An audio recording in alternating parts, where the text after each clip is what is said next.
முக்கிய செய்தி. விஜய் தலைமையிலான தாவேக அமைச்சரவையில் விசிகாவுக்கு அமைச்சர் பதவி உறுதி செய்யப்பட்டிருப்பதாக தகவல் வெளியாகியிருக்கும் நிலையில் நாளை வன்னியரசு அமைச்சராக பொறுப்பேற்பார் என தெரிவிக்கப்பட்டது. இதற்கிடையே விசிக தலைவர் திருமாவளவனை விஜய் கேபினெட்டில் இடம்பெற வைக்க பேச்சுவார்த்தை நடைபெறுவதாகவும் தகவல் வெளியாகியிருக்கிறது. கூடுதல் விவரங்களை செய்தியாளர் ராஜகுமரன் வழங்க கேட்கலாம். ராஜகுமரன், வணக்கம். ஒருவேளை திருமாவளவன் அமைச்சராக பதவியேற்றால் திருச்சி கிழக்கு தொகுதியில் வேட்பாளராக நிறுத்தப்படுவார் என்று தகவல் வெளியாகியிருக்கும் நிலையில் இது தொடர்பாக மேலும் சொல்லுங்க. தமிழக வெற்றி கழகத்தினுடைய புதிய அமைச்சர்கள் நாளை பொறுப்பேற்க இருக்கின்றார்கள். நாளை காலை 10 மணிக்கு சென்னை கிண்டியில் இருக்கக்கூடிய ஆளுநர் மாளிகையில் நடைபெறக்கூடிய பதவியேற்பு நிகழ்ச்சியிலே தாவேகாவை சார்ந்த 15 பேர், கூட்டணி கட்சிகளை சார்ந்தவர்கள் என்று கிட்டத்தட்ட 23 நபர்கள் வரை பொறுப்பேற்றுக் கொள்வார்கள் அமைச்சர்களாக என்பதுதான் எதிர்பார்ப்பாக இருக்கின்றது. ஒட்டுமொத்தமாக தமிழகத்தினுடைய அமைச்சரவையின் எண்ணிக்கை 30ஆக உயரக்கூடிய விதமாக அந்த அமைச்சரவை பதவியேற்பு நாள் இருக்கும் என்று எதிர்பார்க்கப்படும் நிலையில் தான் தமிழக வெற்றி கழகத்தினுடைய அமைச்சரவையிலே விடுதலை சிறுத்தைகள் கட்சி இடம்பெறுவது உறுதி செய்யப்பட்டுள்ளதாக தகவல் வெளியாகி இருக்கின்றது.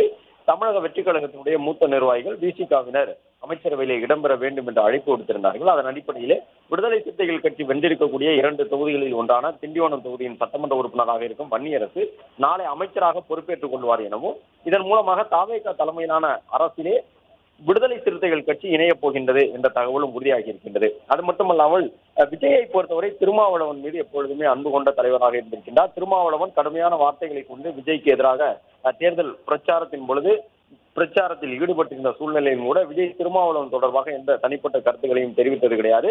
திமுக கூட்டணியுடைய மிக முக்கியமான பேச்சாளராக வலம் வந்த விடுதலை சிறுத்தைகள் கட்சியினுடைய தலைவர் திருமாவளவன் விஜயை தொடர்புபடுத்தி அரசியல் ரீதியாக பல விமர்சனங்களை முன்வைத்திருக்கின்றார்.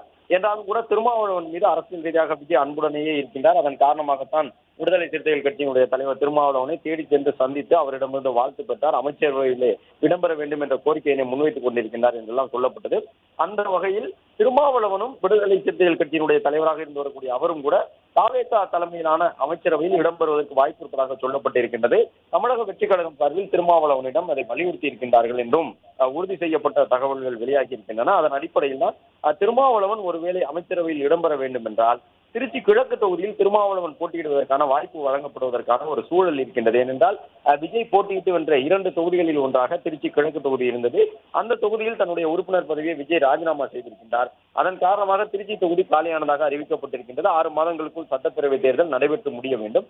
எனவே திருமாவளவனை அவருடைய கட்சியின் சின்னமான பானை சின்னத்திலேயே திருச்சி கிழக்கு தொகுதியில் போட்டியிடுவதற்கு விஜய் அனுமதி வழங்க தயாராக இருப்பதாகவும், திருமாவளவன் அதை ஏற்றுக்கொண்டு திருச்சி கிழக்கு தொகுதியில் போட்டியிட்டு வெற்றி பெற்றால் அமைச்சரவையிலே அவரும் இடம்பெறுவதற்கான ஒரு சூழல் இருப்பதாகவும் பார்க்கப்படுகின்றது. ஏற்கனவே திருமாவளவன் தமிழகத்தில் சட்டப்பேரவை தேர்தலுக்கான அறிவிப்பு வெளியான உடனேயே தேர்தலில் போட்டியிட விருப்பம் தெரிவித்திருந்தார்.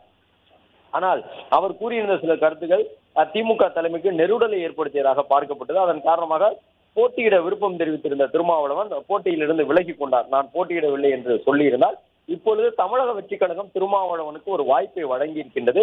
திருமாவளவன் விரும்பினால் திருச்சி கிழக்கு தொகுதியிலே தமிழக வெற்றி கழகத்தினருடைய ஆதரவின் அடிப்படையில் பானை சின்னத்திலேயே போட்டியிட்டு வெற்றி பெறலாம் என்பதற்கான ஒரு வாய்ப்பும், அப்படி வெற்றி பெற்றால் திருமாவளவனுக்கு அமைச்சரவையில் ஒரு இடத்தை தமிழக வெற்றி கழகம் வழங்குவதற்கு தயாராக இருக்கின்றது என்றும் தெரிய வந்திருக்கின்றது. நாளை அமைச்சர்களாக பொறுப்பேற்றுக் கொள்ளக்கூடிய புதியவர்களுக்கான பட்டியலிலே விடுதலை சிறுத்தைகள் கட்சியின் தலைவர் திருமாவளவனுடைய அறிவுறுத்தல் அடிப்படையில் நாளை அந்த பதவியேற்பு நடைபெறக்கூடிய சூழ்நிலையில் வன்னியரசு இடம்பெறுவார் என்று எதிர்பார்க்கப்படுகின்றது.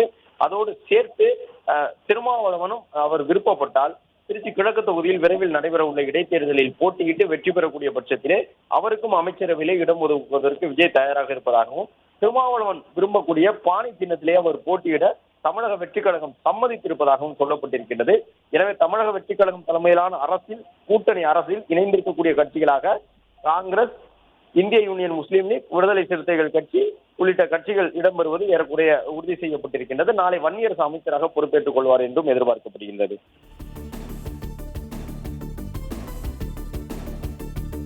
பிளே ஸ்டோர் மற்றும் ஆப் ஸ்டோரில் இருந்து பாலிமர் செயலியை QR கோடு மூலம் பதிவிறக்கம் செய்யுங்கள். செய்திகளை உடனுக்குடன் பெறுங்கள்.